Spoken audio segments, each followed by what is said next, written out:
News টুডেতে আপনাদেরকে স্বাগত। আমি রিক, দেখে নিচ্ছি এই মুহূর্তের বিশেষ কিছু খবর।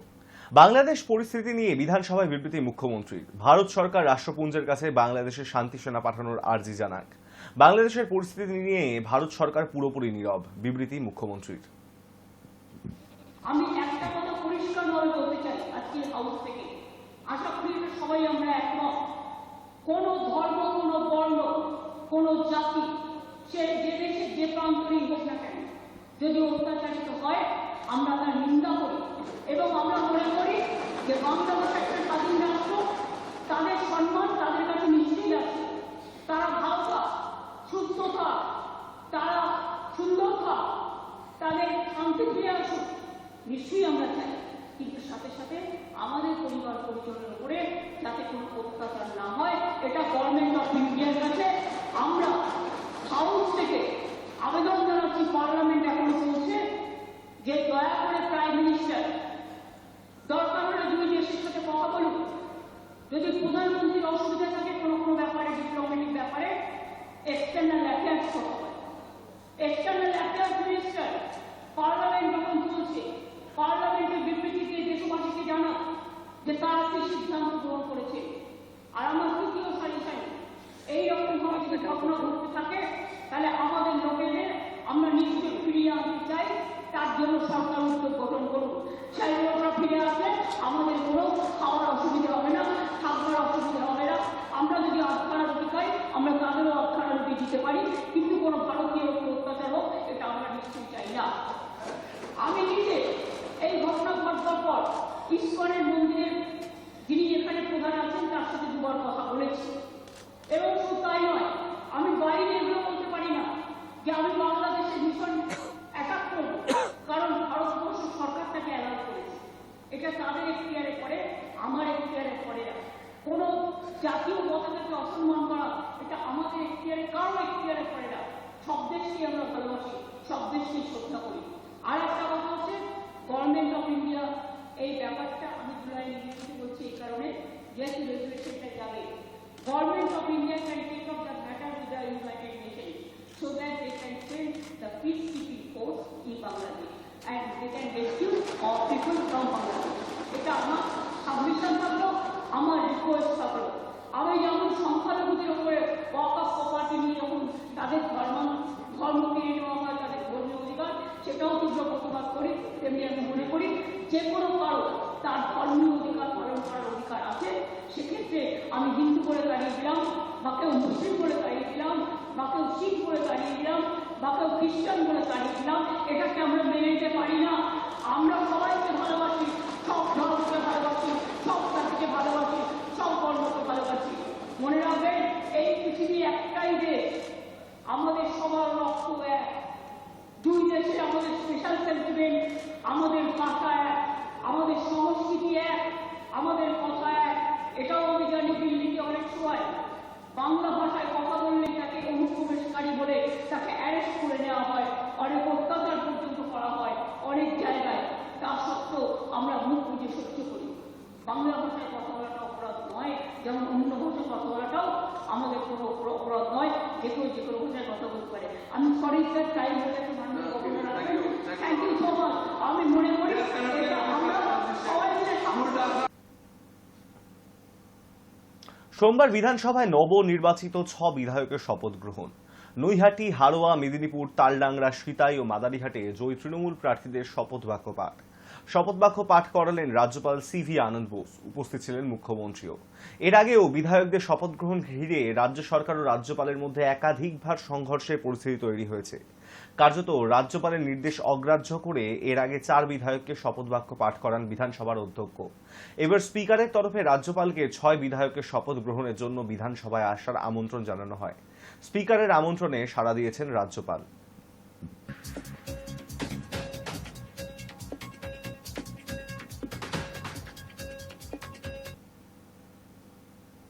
ফের স্থগিত পার্থ চট্টোপাধ্যায়ের জামিন মামলার শুনানি। নিয়োগ দুর্নীতি সংক্রান্ত ইডির মামলার জামিন চেয়ে শীর্ষ আদালতে দ্বারস্থ হয়েছিলেন পার্থ চট্টোপাধ্যায়।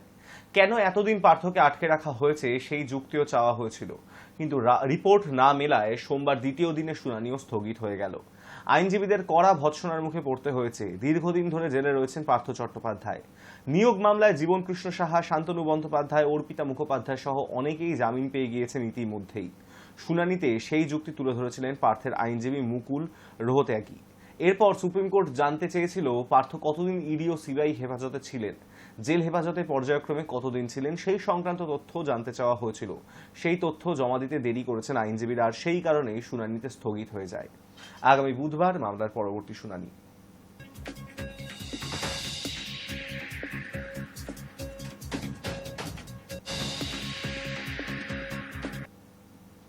জেলবন্দি সন্ন্যাসী চিন্ময় কৃষ্ণ দাসের দ্রুত মুক্তি ও হিন্দুদের ওপর অত্যাচারের বন্ধের দাবিতে সোমবার পেট্রাপোল সীমান্তের কাছে প্রতিবাদ কর্মসূচি নিয়েছেন বিরোধী দলনেতা শুভেন্দু অধিকারী।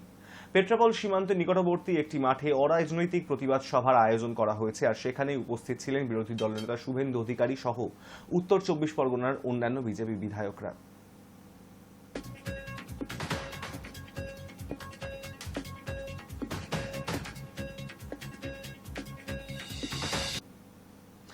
ওপার বাংলার বসবাসকারী হিন্দু ও সংখ্যালঘুদের ওপরে প্রতিনিয়ত হামলার খবর আসছে।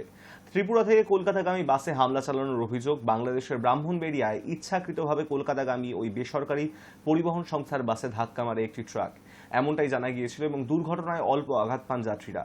30 নভেম্বর ত্রিপুরার আগরতলা থেকে কলকাতা আসছিল শ্যামলী পরিবহনের বাস। বাংলাদেশের বিশ্ব রোডে হঠাৎই বাসটিকে সজোরে ধাক্কা মারে একটি বড় ট্রাক।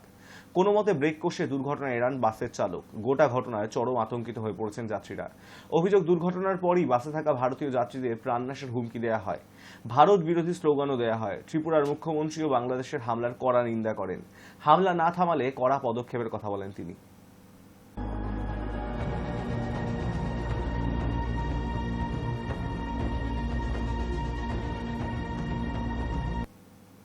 উত্তর 24 পরগনার পেট্রাপোল সীমান্তে সোমবারও দেশে ফেরার জন্য বাংলাদেশিদের ভিড়। ওপার থেকে দলে দলে আসছেন ভারতীয়রা। ওপারে প্রিয়জনরা কিভাবে আছেন তা নিয়ে উৎকণ্ঠা রয়েছে বাংলাদেশিদের। তাই কেউ দেশে ফিরছেন, আবার কেউ প্রিয়জনদের খোঁজ নিতে ও দেশে যাচ্ছেন। ল্যান্ড ফোর্স অথরিটি অফ ইন্ডিয়ার তরফে জানানো হয়েছে, পেট্রাপোল সীমান্তে রবিবার প্রায় 5,500 মানুষ পারাপার করেছেন।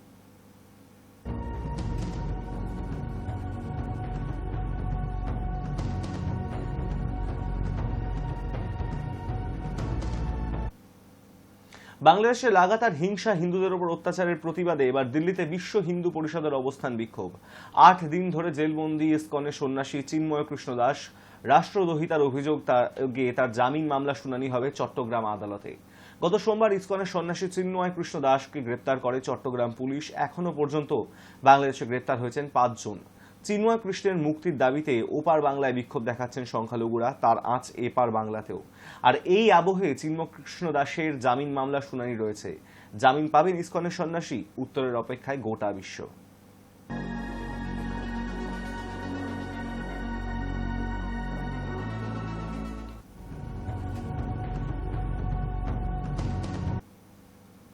অভিনয় থেকে অবসরের কথা ঘোষণা করলেন বলিউডের খ্যাতনামী অভিনেতা বিক্রান্ত মাসে। সমাজ মাধ্যমের পাতায় অবসরের কথা জানান অভিনেতা।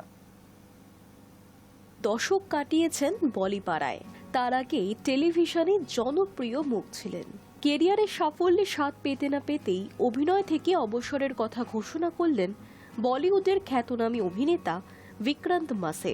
রবিবার গভীর রাতে ইনস্টাগ্রামের পাতায় অবসরের কথা ঘোষণা করেছেন অভিনেতা। জানিয়ে দিয়েছেন অভিনয় আর করবেন না তিনি।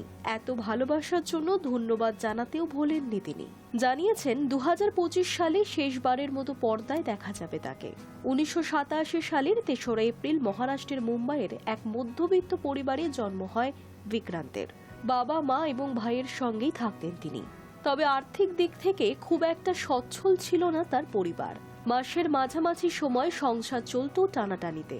সংসারের হাল ধরতে স্থানীয় এক কফি শপে চাকরি নেন বিক্রান্ত। সেখানে তিনি কফি তৈরি, কফি পরিবেশন করা থেকে শুরু করে টেবিল পরিষ্কারও করেছেন। মুম্বাইয়ের স্কুল এবং কলেজ থেকে পড়াশোনা শেষ করেন বিক্রান্ত। অভিনয়ের প্রতি তার আগ্রহ ছিল ছোটবেলা থেকেই। 7 বছর বয়স থেকে মঞ্চে অভিনয় করতেন তিনি। থিয়েটারেও অভিনয় করতে দেখা গিয়েছে। সহকারী কোরিওগ্রাফার হিসেবেও কাজ করেছেন এই অভিনেতা। 17 বছর বয়সে প্রথম অভিনয়ের প্রস্তাব পান তিনি। মুম্বাইয়ের এক রেস্তোরাঁয় নাকি তাকে দেখে পছন্দ হয়েছিল এক টেলিভিশন সংস্থার কর্মীর। তিনি পরে এক হিট ধারাবাহিকের অভিনয়ের জন্য প্রস্তাব দেন বিক্রান্তকে। অভিনেতা হিসেবে টেলিভিশনের পর্দায় আত্মপ্রকাশ করেন বিক্রান্ত। 2004 সালে এক হিন্দি ধারাবাহিকে প্রথম অভিনয়ের সুযোগ পান তিনি, কিন্তু সেই ধারাবাহিকটি কোনোদিন টিভিতে সম্প্রচারিতই হয়নি। মাঝপথেই তার কাজ বন্ধ হয়, আবারও বন্ধ হয়ে যায় উপার্জনের পথ। বিক্রান্তের পর ওই প্রযোজনা সংস্থার কাজেই কাজ চান। প্রথমে বিক্রান্তকে সহকারী পরিচালকের কাজ দেওয়া হয়। তার কাজ ছিল অডিশন নেওয়া। এরপর তিনি ঝুঁকি নিয়ে পুরোপুরি সময় দেন অভিনেতা হওয়ার জন্য।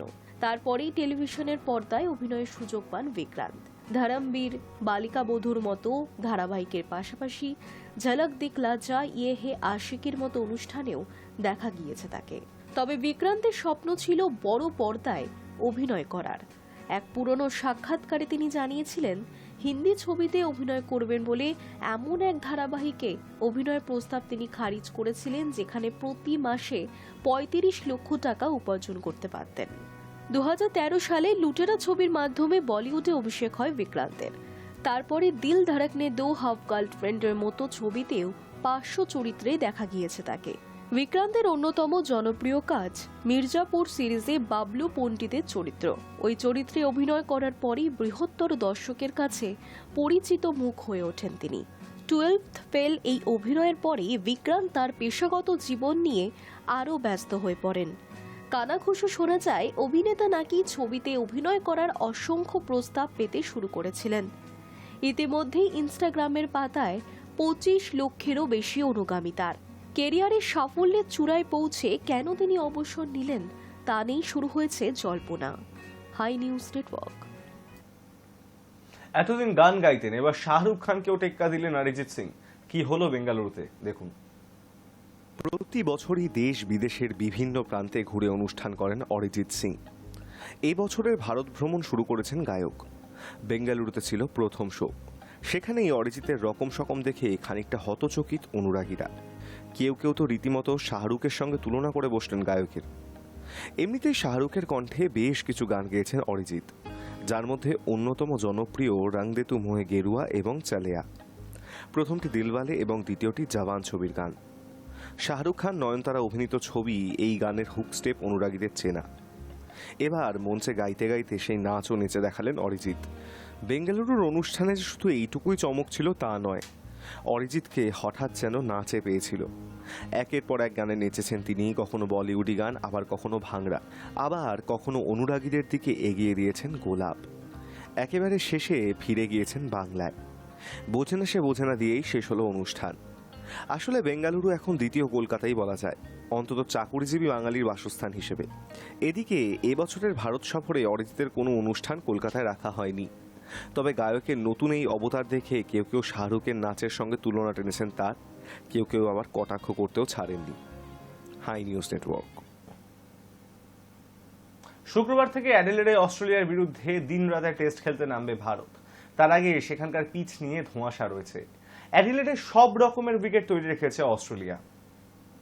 পার্থে পিচের চরিত্র বুঝতে পারেননি অস্ট্রেলিয়ার কোচ অ্যান্ড্রু ম্যাকডোনাল্ড। যে পিচে প্রথম দিনে 17টি উইকেট পড়েছিল, সেই পিচেই দ্বিতীয় এবং তৃতীয় দিন দাপট দেখিয়েছিলেন ব্যাটাররা। শুক্রবার থেকে অ্যাডিলেডে অস্ট্রেলিয়ার বিরুদ্ধে দিন রাতে টেস্ট খেলতে নামবে ভারত। তার আগে সেখানকার পিচ নিয়ে ধোঁয়াশা রয়েছে। অ্যাডিলেডে সব রকমের উইকেট তৈরি রেখেছে অস্ট্রেলিয়া। অ্যাডিলেডের পিচের ছবি প্রকাশ্যে এসেছে। সেখানে দেখা যাচ্ছে 5 থেকে 6টি পিচ তৈরি রাখা হচ্ছে। তার মধ্যে কোনো পিচে সবুজ, কোনো পিচে ঘাস একটু কম, আবার কোনো পিচে ঘাস নেই বললেই চলে। তার থেকেই বোঝা যাচ্ছে সব রকম বিকল্প তৈরি রাখছে অস্ট্রেলিয়া। এই পিচগুলির মধ্যে কোনটিতে ভারতের বিরুদ্ধে তারা খেলতে নামবে তা এখনও জানায়নি তারা, ফলে ধোঁয়াশা রয়ে গিয়েছে। দিন রাতের টেস্টে অস্ট্রেলিয়ার রেকর্ড খুব ভালো। এখনো পর্যন্ত গোলাপি বলের একটি টেস্টও হারেনি তারা। ভারতের বিরুদ্ধে শেষবার এই মাঠেই দিনরাতে টেস্ট খেলেছিল অস্ট্রেলিয়া। সেই ম্যাচে দ্বিতীয় ইনিংসে মাত্র 36 রানে অল আউট হয়ে গিয়েছিল ভারত। তবে সেই ধাক্কা কাটিয়ে 2-1 সিরিজে জিতেছিল আজিঙ্কা রাহানের ভারত। গোলাপি বলের টেস্টের প্রস্তুতি সেরেছে ভারত। শনিবার ও রবিবার প্রধানমন্ত্রী একাদশের বিরুদ্ধে খেলা ছিল তাদের। বৃষ্টিতে শনিবারের খেলা ভেস্তে যায়, ফলে রবিবার 46 ওভারের একদিনের ম্যাচ খেলে দুই দল। সেই ম্যাচে 6 উইকেটে ভারত জেতে। বল হাতে নজর কাড়েন হর্ষিত রানা, 4টি উইকেট নেন তিনি। রান পেয়েছেন যশস্বী জয়সওয়াল, শুভমান গিল, নীতিশ রেড্ডি, ওয়াশিংটন সুন্দর। বিরাট কোহলি ও জসপ্রীত বুমরা এই ম্যাচে খেলেননি, তবে অধিনায়ক রোহিত শর্মা রান পাননি, তাকে ওপেন করতেও দেখা যায়নি। High news network. ফুটবল মাঠের সংঘর্ষ, মৃত্যু অন্তত 100 সমর্থকের। থানায় আগুন, উন্মত্ত জনতার। গিনিতে একটি ফুটবল খেলাকে কেন্দ্র করে সংঘর্ষে অন্তত 100 জন সমর্থকের মৃত্যু হয়েছে। রেফারির একটি সিদ্ধান্তকে কেন্দ্র করেই এই গন্ডগোলের সূত্রপাত। আবার রক্ত ঝরল ফুটবল মাঠে। গিনির এনজেডে করে একটি ফুটবল খেলাকে কেন্দ্র করে সংঘর্ষে অন্তত 100 জন সমর্থকের মৃত্যু হয়েছে। রেফারির একটি সিদ্ধান্তকে কেন্দ্র করে গন্ডগোলের সূত্রপাত। পরে তা স্টেডিয়ামের বাইরেও ছড়িয়ে পড়ে। থানায় আগুন ধরিয়ে দেয় উন্মত্ত জনতা। সংঘর্ষে নিহতের সংখ্যা নির্দিষ্ট করে জানানো হচ্ছে না, তবে হাসপাতালের মর্গ মৃতদেহে ভরে গিয়েছে। হাসপাতালের মেঝেতে সারি সারি দেহ শোয়ানো রয়েছে। সেখানকার এক চিকিৎসক জানিয়েছেন অন্তত 100 জনের মৃত্যু হয়েছে। সমাজ মাধ্যমে ঘটনার বেশ কয়েকটি ভিডিও ছড়িয়ে পড়েছে, তাতে দেখা যাচ্ছে মাঠের মধ্যেই সংঘর্ষ হচ্ছে, পরে তা মাঠের বাইরেও ছড়িয়ে পড়েছে। মাঠে প্রচুর মৃতদেহ পড়ে থাকতে দেখা গিয়েছে ভিডিওতে। মাঠে থাকা এক ব্যক্তি জানিয়েছেন রেফারির একটি সিদ্ধান্তকে নিয়েই বিতর্কের সূত্রপাত। মাঠে বেশ কয়েকজন সমর্থক ঢুকে পড়েন, তারপরে দু দলের মধ্যে সংঘর্ষ শুরু হয়। তা ক্রমেই বড় হয়ে যায়। উত্তেজিত জনতা এনজেরেকার থানায় আগুন ধরিয়ে দেয়। গিনির জুন্টা নেতা মামাদি দোম বৌয়াকে সংবর্ধনা দেওয়ার জন্য এই ফুটবল ম্যাচ আয়োজন করা হয়েছিল। 2021 সালে জোর করে গিনির ক্ষমতা দখল করেছিলেন মামাদি। নিজেকে প্রেসিডেন্ট ঘোষণা করেছিলেন তিনি। পরে আন্তর্জাতিক বিরোধিতায় ক্ষমতা ফেরত দেওয়ার প্রতিশ্রুতি দিয়েছেন তিনি। আগামী বছর মামাদি প্রেসিডেন্ট নির্বাচনে লড়াইয়ে দাঁড়াবেন বলেও জানিয়েছেন। এই রাজনৈতিক অস্থিরতার মাঝে ফুটবল খেলাকে কেন্দ্র করে হলো সংঘর্ষ। Hi news network. ডিসেম্বর মাস পড়ে গিয়েছে, হালকা শীতের আমেজ অনুভূত হচ্ছে কলকাতা এবং শহরতলিতে। আরো 3 দিন তাপমাত্রা এমনই থাকবে কলকাতায়, সেভাবে আবহাওয়া পরিবর্তনের কোনো সম্ভাবনা নেই। ডিসেম্বর মাস পড়ে গিয়েছে, হালকা শীতের আমেজ অনুভূত হচ্ছে কলকাতা এবং শহরতলিতে। বঙ্গোপসাগরে নিম্নচাপ এবং ঘূর্ণিঝড়ের প্রভাবে সাময়িকভাবে তাপমাত্রা বেড়ে গিয়েছিল। দক্ষিণবঙ্গে আবারও নতুন করে পারদ পতনের ইঙ্গিত দিল আলিপুর আবহাওয়া দফতর।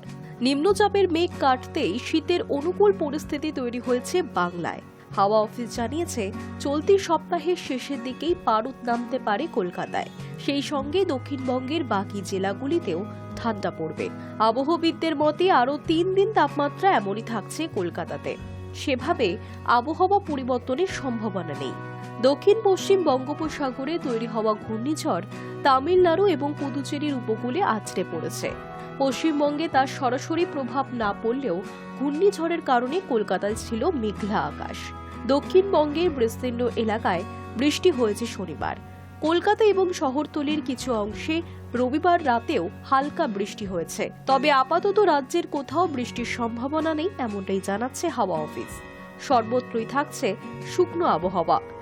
দক্ষিণবঙ্গের ক্ষেত্রে পশ্চিম মেদিনীপুর, পশ্চিম বর্ধমান, বীরভূম এবং উত্তরবঙ্গের ক্ষেত্রে উত্তর দিনাজপুর, দক্ষিণ দিনাজপুর এবং মালদায় কুয়াশার কারণে সমস্যা হতে পারে। Hi news network. News today এখন এই পর্যন্তই। দেখতে থাকুন হাই নিউজ, নির্ভীক, নিরপেক্ষ।